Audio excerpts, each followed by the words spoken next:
इम्तियाज़ साहब, सर सूरत ये है कि जुनैद अकबर साहब इन हुए हैं KPK के अंदर और बड़े तुंदो तेज़ बयानात दे रहे हैं। वो कहते हैं जी पहले लोग कॉम्प्रोमाइज़ थे, बातचीत करके आते थे, मैं किसी से बातचीत किए बगैर एहतजाज के लिए आऊँगा और जब मैं एहतजाज के लिए आऊँगा, मैं गिरफ्तार हुआ तो फिर सब कुछ ब्लॉक कर दूँगा।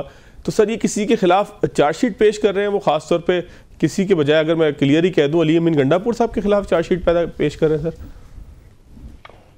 देखिए, मालूम नहीं कि वो क्या हासिल करना चाहते हैं इस नौयत के बयानात। आपको देखा होगा कि शेर अफजल मरवत भी इसी किस्म के बड़े तुंदो तेज़ जज्बाती बयानात देते रहे। लोग उनको इमरान खान का नुमाइंदा समझ के उनकी बड़ी इज़्ज़त अफजाई भी हुई, लेकिन बाद में मालूम हुआ कि वो शायद किसी और चक्कर में थे।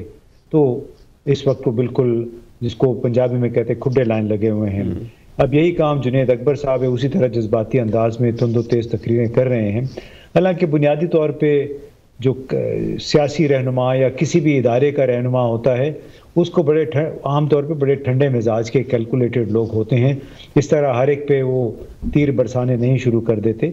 और जो कुछ उन्होंने पार्टी के हवाले से कहा, एक बात अलबत्ता वाज़े है कि जो हमारे मौजूदा हुक्मरानों के मकासद थे वो खासी हद तक हासिल हुए, इस लिहाज से कि मालूम नहीं है कि असल लीडर कौन है इस पार्टी के अंदर। उमर अयूब हैं या सलमान अकरम राजा हैं, उनके आपस में क्या ताल्लुकात हैं।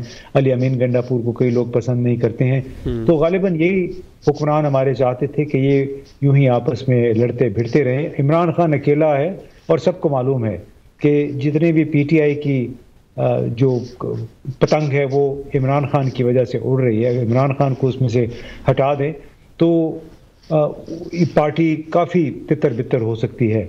लेकिन जो जुनैद अकबर साहब जिस तरह के ऐलानात कर रहे हैं, मैं समझता हूँ इससे हो सकता है कि पार्टी के अंदर मजीद रखना पैदा हो जाए। अच्छा इम्तियाज़ साहब, ये भी तो एक राय है ना कि टारगेट ऑडियंस ही पाकिस्तान तहरीक इंसाफ का उस किस्म का है जिस तरह की जुनैद साहब बात कर रहे हैं। शेर अफजल साहब को भी पार्टी में बड़ी मकबूलियत कबूलियत दोनों ही मिली थी एक वक्त में, और वो ये कहते हुए भी फिरते हैं कि जी मैंने पार्टी बिल्कुल मुर्दा घोड़े को जिस तरह से जान डाली जाती है उस तरह से मैंने पार्टी को उठाया है।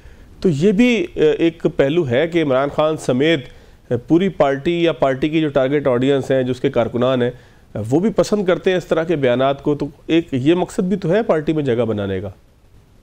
देखिए, हर पार्टी में उसके लीडरों में भी कोई दाएं बाजू का है, कोई बाएं बाजू का है, कोई सेंट्रिस्ट है, कोई इंतहाई ख्यालात रखने वाले होते हैं, एतदाल पसंद होते हैं। उनके फॉलोअर्स में भी ऐसे ही। ये कोई अनहोनी बात नहीं है। अली अमीन गंडापुर को जो कहते हैं कि अब टारगेट किया जा रहा है, वो तो मेरे ख्याल 2 दिन पहले इमरान खान के साथ कोई 2 घंटे की मुलाकात करके गए हैं अडियाला जेल में। तो ये तो इमरान खान से पूछना पड़ेगा कि उनका क्या ख्याल है। वो बदकिस्मती से जेल के अंदर हैं, लेकिन मैं समझता हूँ कि अगर तो कोई अली अमीन गंडापुर को टारगेट कर रहा है तो वो ऐसी एक फजूल सी कोशिश है, क्योंकि वो कायम और दायम है अपनी जगह पे। उनका एक अहम किरदार है एक सूबाई वजीर आला के तौर पे, और उसी की वजह से उनकी अहमियत भी है। वफाक भी उनके साथ बात कर रहा है, फौज भी उनके साथ बात कर रही है। तो ये बड़ी छोटी जहनियत की अक्कासी है जो लोग ये कहें कि अली अमीन गंडापुर को हटा के उनको लगा दिया गया। मैं समझता हूँ अली अमीन को वाकई जो काम उनके ज़िम्मे लगाया गया वो करना चाहिए, और वो है सूबा खैबर पख्तूनख्वा में जो इस वक्त गवर्नेंस की सूरत हाल है, सिक्योरिटी के हालात हैं, उसको बेहतर करना, आवाम को वहाँ पे रिलीफ फराहम करना। ये काम नहीं है कि हर दूसरे तीसरे महीने वो सड़कों पे मार्च की क़यादत करता नज़र आए और फिर उसमें क्योंकि पूरा आपका गवर्नेंस का निज़ाम उससे तितर बितर हो जाता है। तो मैं समझता हूँ इस लिहाज से तो ये बड़ा अच्छा काम किया इमरान खान ने कि उनको अलहदा करके जो बाकी उनका काम है वो मेरा ख्याल है बराबर कर रहे हैं, जो काम 1 साल से उनके ज़िम्मे था। लेकिन सूबाई क़यादत पार्टी की वो अगर जुनैद अकबर के हाथ में आ गई तो अब देखना है कि ये कौन से तीर गाड़ते हैं जाके। ठीक है नजम साहब, सर आप क्या कहते हैं, क्या अक्स नज़र आ रहा है जुनैद अकबर साहब के बयानात में? उनको जो है वो पार्टी की सूबाई क़यादत भी दी गई, फिर वो कौमी असम्बली में भी उनको एक कमेटी में जगह दी गई, सबसे अहम कमेटी में, पब्लिक अकाउंट्स कमेटी में। तो क्या नई सफ़बंदी हो रही है पाकिस्तान तहरीक इंसाफ में? इस तरह के बयानात के ज़रिए जुनैद अकबर साहब अपनी जगह बना रहे हैं, जिस तरह शेर अफजल मरवत साहब ने बनाई थी। अली अमीन गंडापुर साहब के खिलाफ कोई पार्टी के अंदर से अदम एतमाद आ गई है। सर हो क्या रहा है ये? फवाद साहब देखें, मैं थोड़ा सा आपको पीछे लेकर जाऊंगा अक्टूबर के महीने में और फिर नवंबर के महीने में, जब पार्टी ने पाकिस्तान तहरीक-ए-इंसाफ ने ये फैसला किया कि वो इस्लामाबाद पर धावा बोलेगी और फिर नवंबर में फ़ाइनल कॉल दी गई। फ़ाइनल कॉल जो थी 3 सूबों से मुकम्मल तौर पर नाकाम हुई।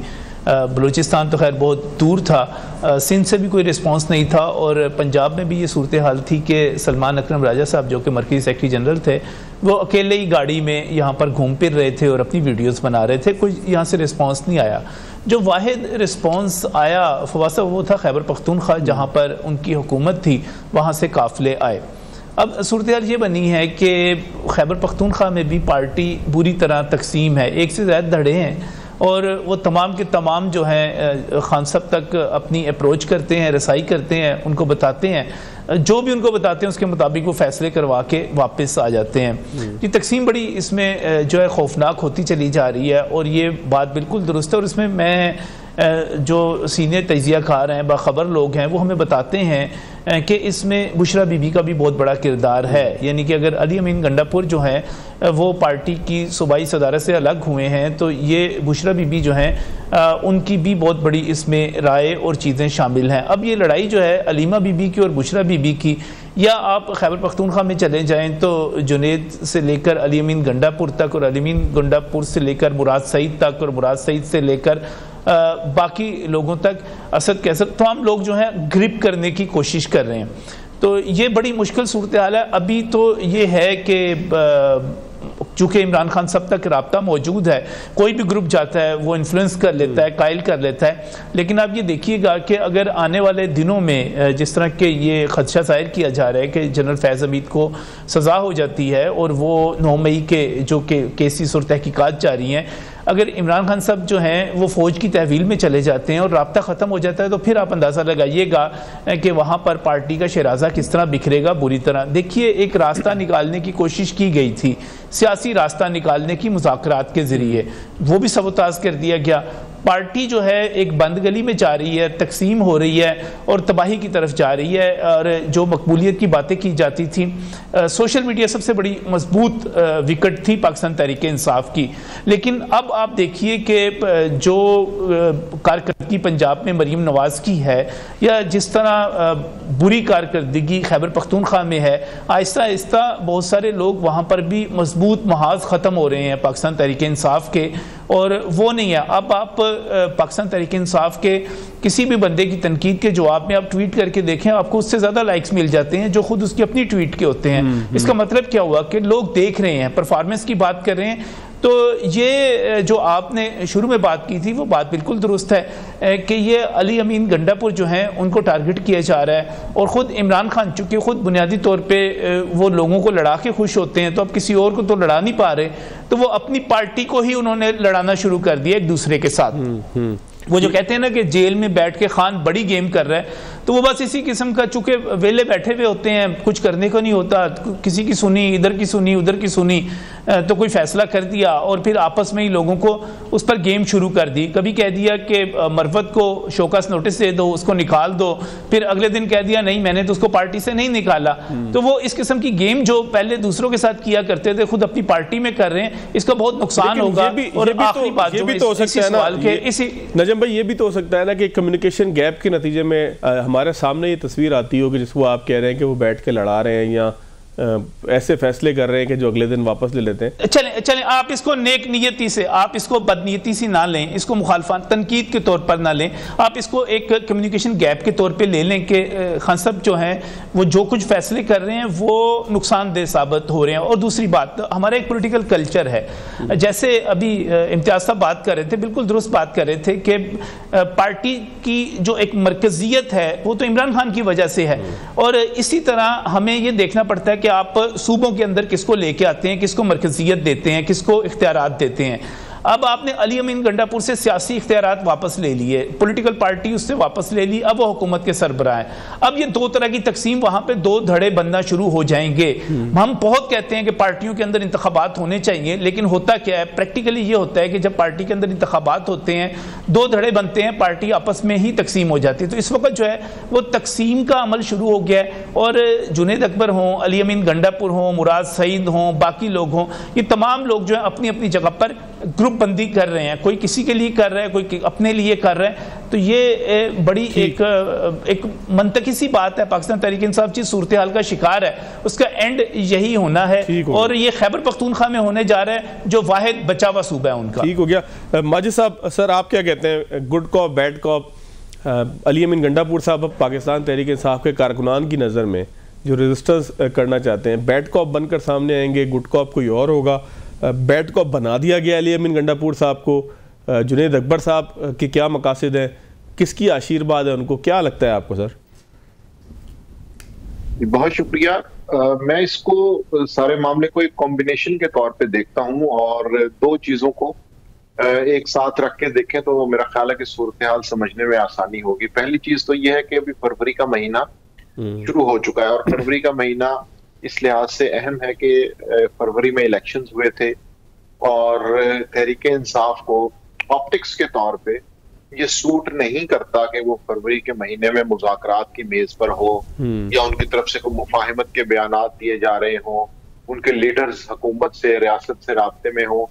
इस चीज को अगर फरवरी के महीने में जारी रखा जाता तो ये तहरीक इंसाफ के कारकुनों के लिए, उनके जज्बाती वाबस्तगान के लिए कोई अच्छी खबर नहीं होती। एक तो उस चीज से अपने आप को डिटैच किया गया तहरीक इंसाफ की जानिब से, और फरवरी के अंदर मुज़ाहमत की जो सियासत है उसको जिंदा करने की कोशिश की गई है। अब दूसरे पॉइंट पे अगर हम इसको नवंबर के एहतजाज से जोड़ के देखते हैं, तो नवंबर का एहतजाज इस लिहाज से तो अहम था कि उस वक्त बहुत से लोग उसमें आए, उसके बाद वो एक अच्छा प्रॉपर एहतजाज बना, लेकिन वो मुज़ाकरात में कन्वर्ट नहीं हो सका। और एहतजाज की हिकमत अमली भी नाकिस ही थी। अगर ऑपरेशन रात को ना भी होता तो सरे शाम तहरीक इंसाफ के रहनुमाओं में और कारकुनान में ये जहमगोइयां शुरू हो गई थी कि अब आइंदा का लाहे अमल क्या होगा।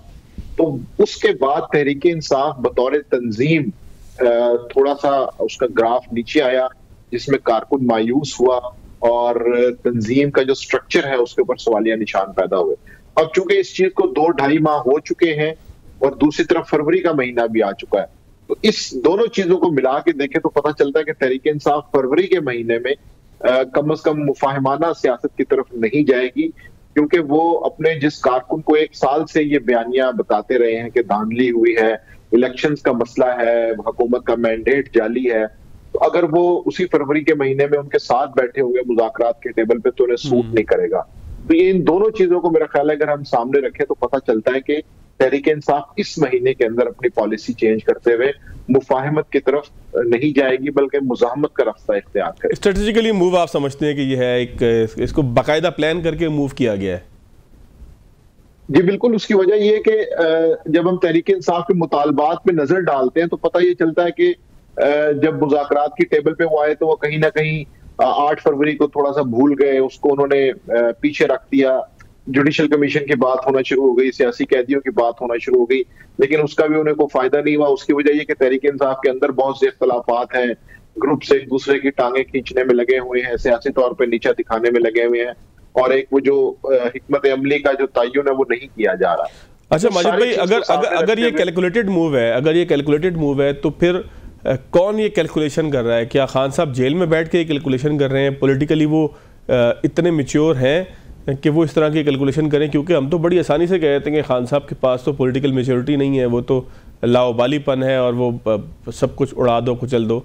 फिर क़यादत के बारे में हम ये कहते हैं कि वो जो तकसीम है, तो अगर खान साहब कर रहे हैं तो क्या वो इतने सियासी हो चुके हैं कि वो इस तरीके के मूव करेंगे? और अगर क़यादत कर रही है तो फिर तकसीम का आंसर फिर गलत है?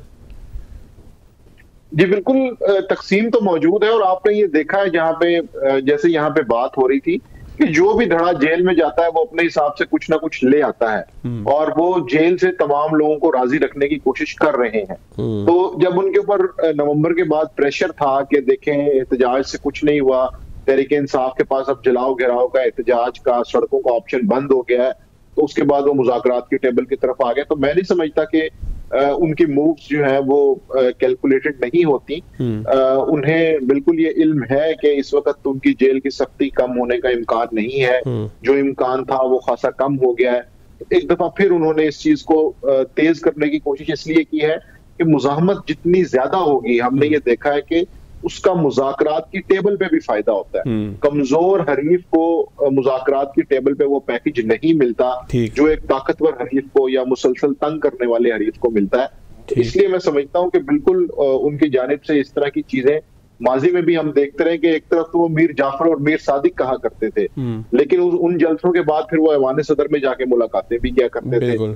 इसलिए मुझे लगता है कि वो इस वक्त उन्हें ये लग रहा है कि चूंकि नवंबर का एहतजाज भी अब थोड़ा पुराना हो चुका है, फरवरी भी आ चुका है, तो इस वक्त जरा कारकुनों को एक्टिव किया जाए और उनकी जो शिकायत है उनको कम किया जाए। मौसम भी बेहतर हो गया है। बिल्कुल ठीक, बिल्कुल ठीक। मुज़ाकरात की टेबल पे लेके आएंगे।